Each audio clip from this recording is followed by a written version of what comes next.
Good morning, everyone. Welcome to today's session. Today we'll be speaking, or today's session is all about planning and legal and ethical steps in startup. I'm Ridwal, and I'm Startup Facilities Manager at CII.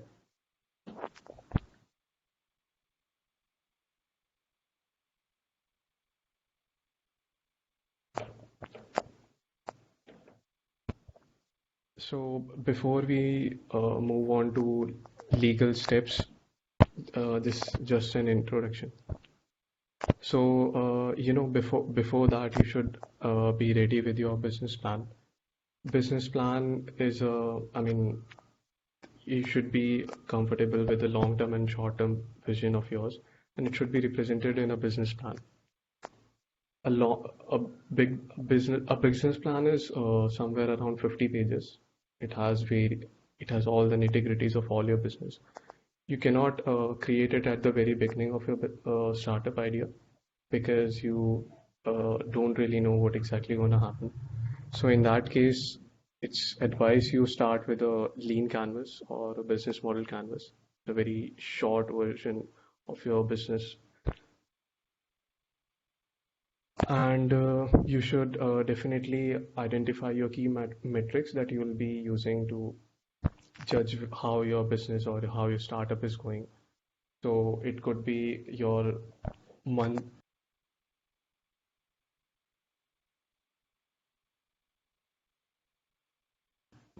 active daily users in case of a social media, or how many repeat orders you're getting if e-commerce, or similar metrics. It's very important you know about these and you identify these early on so that you can keep track how your growth is going on. And thereafter, it's very important to select the right legal structure for your startup.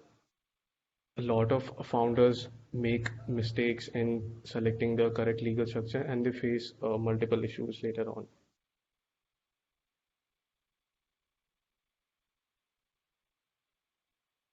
So there are two kind of legal structures in India, which are unregistered and registered. So what is meant by registered is these structures are not registered with any central government body, and so the things will be all the data and all the communication will just be between you, your bank, and your income tax advisor, if any. Whereas a registered legal entity is registered with the Ministry of Corporate Affairs.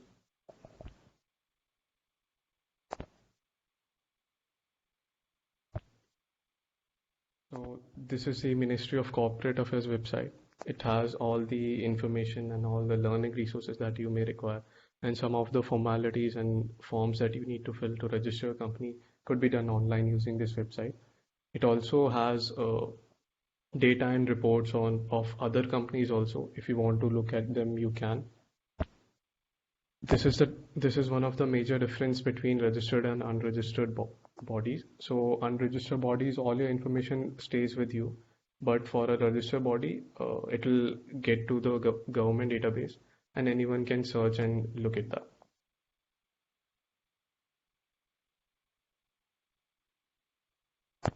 So there are multiple deciding factors in choosing any of these structures out of these four. One structure may work for a particular startup.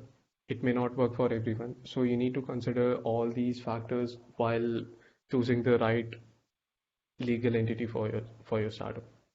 These may include tax benefit or what kind of team structure you have and you're planning to have in your future. And then where you are planning to expand. Let's say you just want to be a national or regional company, or you have plans to go multinational.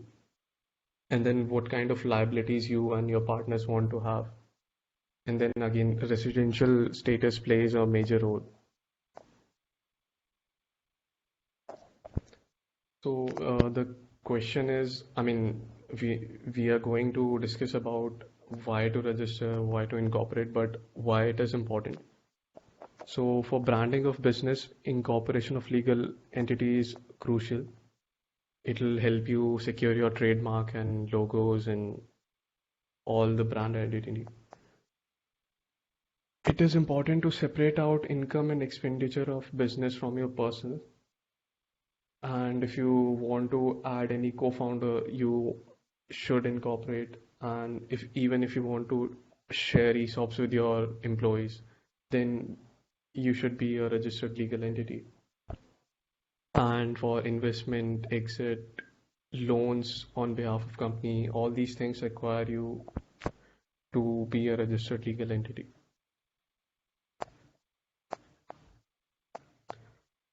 If you ask me when to incorporate, it purely depends on startup to startup or your requirements or your vision or your future plan. It's totally your choice, but you should be aware of all the facts and all the things that's there and all the possible options it's there for you, so that you can put together all the knowledge and make the best decision for your company. What we recommend is whenever you are done with your proof of concept, you go for incorporation. I mean, in general, so that you can secure your trademarks and website. A proof of concept, I mean, it's something where you have done your market research. You have seen that a particular market has a great potential and the size is big and it's growing, and you're sure that you're going to enter the market with your product, and you have your MVP ready and MVP is tested. So let's say you have a e-com platform and you have done a pilot testing with few initial customers or just to get feedbacks, and you judging based on your metrics, you find out that know it's going well and I should now move on and launch my product or services. So just before that, you should incorporate. These are the initial things that you should do to incorporate. It's identifying brand and legal identity. Check trademark if no one else has taken that, and various documents are required. Founders agreement is required, and various responsibilities of team. All these needs to be documented, and there are various documents that you need to submit. And you have to select the right entity as per your requirements. There are various compliances that will be applicable on business. It includes the GST Act. GST Act, it allows, so GST Act is free if your sales volume is less than 20 lakh per annum for services and less than 40 lakh per annum for goods. There are label compliances. There's TDS, there's income tax, and also you need to be aware of the payroll compliances. Payroll is simply how, I mean, payroll compliances are simply how the rules and regulation how you are supposed to pay your employees.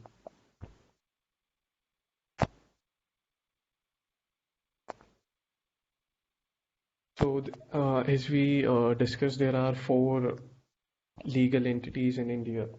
It's sole proprietorship, partnership firm, LLP, and private limited company. So sole proprietorship is when ownership is solely owned by an individual. Business owner has the power to control the business operations, and owner will receive all the profits and bear all the losses. It's easy to set up. But there are some disadvantages which include, I mean, major disadvantages. Owner and business is referred to as one in the same entity. So all company's losses will be your losses, and all the legal disputes that company will get, it'll the sole responsibility of you. And you cannot add a founder in future.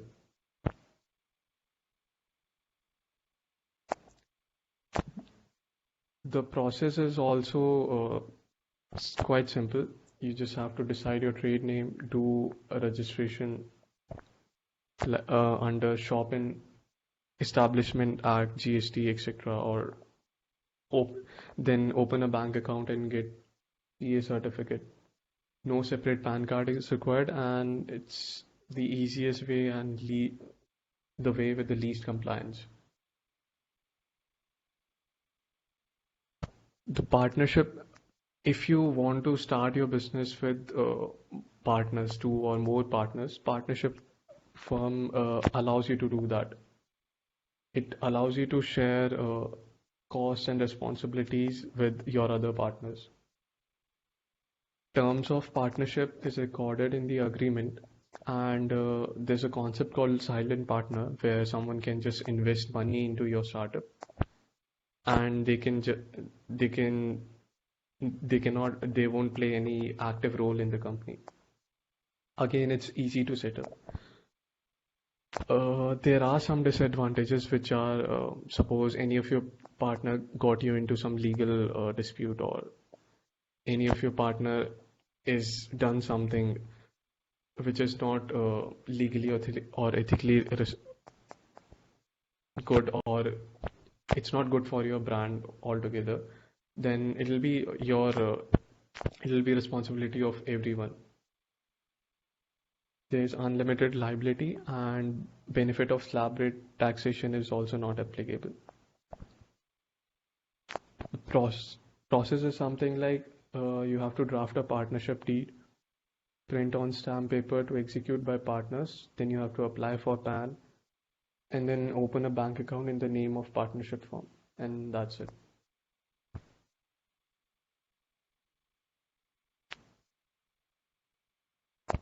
Now we'll talk about limited liability partnership, where two or more individuals can share costs and responsibilities.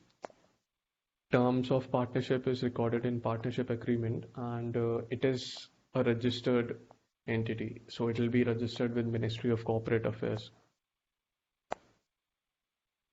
The disadvantage would be that benefit of slab rate taxation again is not applicable, and more legal compliances are required than simple partnership firm. You have to file regular and annual filings with the MCA, and audit under MCA will be required after you reach a certain milestone. The so if you want to go by the structure, you have to reserve the name of the LLP with MCA, then apply for digital signatures of partners and draft a partnership deed. Then you need to print a stamp paper to execute by partners. Then you got to file documents with MCA and wait for registration certificate. And then you should apply for PAN and open a bank account in the name of partnership firm.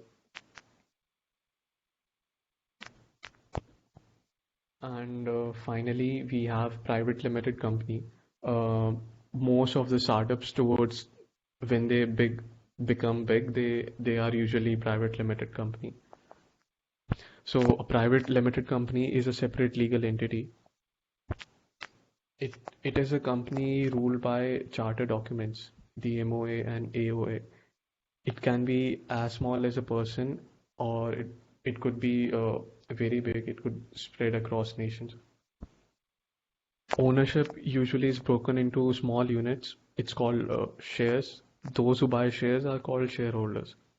Since there are many owners, a board of directors runs the corporation. Shareholders have limited liability and they are not responsible for debts. Shareholders, if the company want, also get a share of profits in terms of dividends.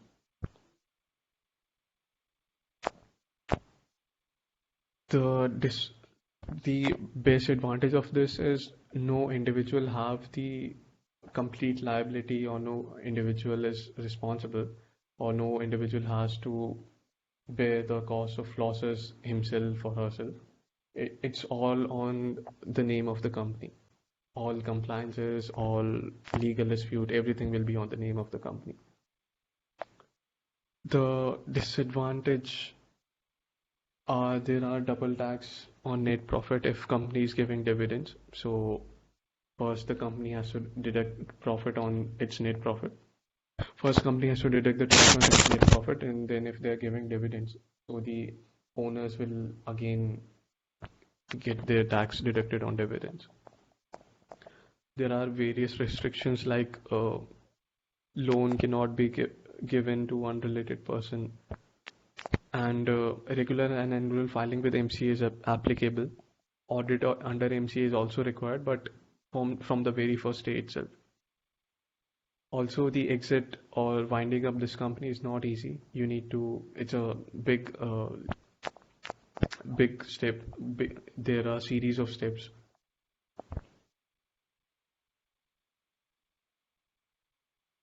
So, and also, I mean, you can guess that this has the longest process.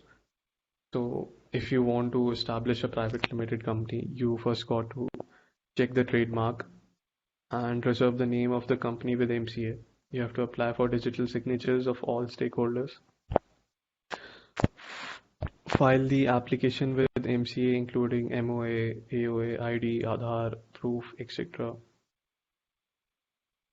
MCA will issue the certification of incorporation. PAN and TAN will automatically be allotted along with certificate of incorporation. So let's say you've done a great job establishing the right legal structure for your particular startup. So what are the next steps after incorporation? So the most important one is to open bank account if you have not already. Transfer initial capital as per commitment in memorandum of association. So there's a minimum amount of capital that you need to infuse in the account of the company. Then you need to file business commencement certificate with MCA. Now the business can be initiated and directors can start bringing in more funds to the company as directors loan. Also, apart from that, there are certain important agreements that you should be aware of. These are some very crucial legal documents that you should make as early as possible. These are founder agreement.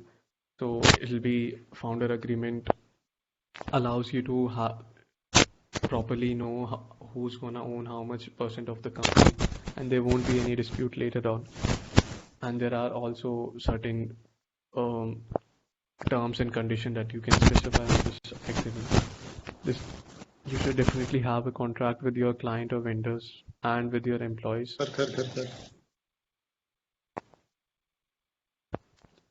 You should sign the non-disclosure agreement with the employees and vendors, or they may release your business secrets or crucial information. And to make sure that that won't happen, you have to sign the NDA with employees and vendors. You should get your privacy policy for website and terms of use for website. And if you're a software development company, then you should have a software development agreement and the licensing agreement for your software.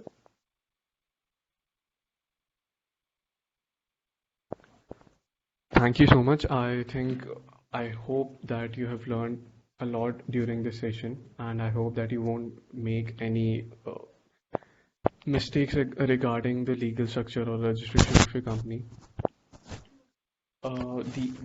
Today's session was not a complete exhaustive session. It was just to give you the brief idea. You need to get more details, get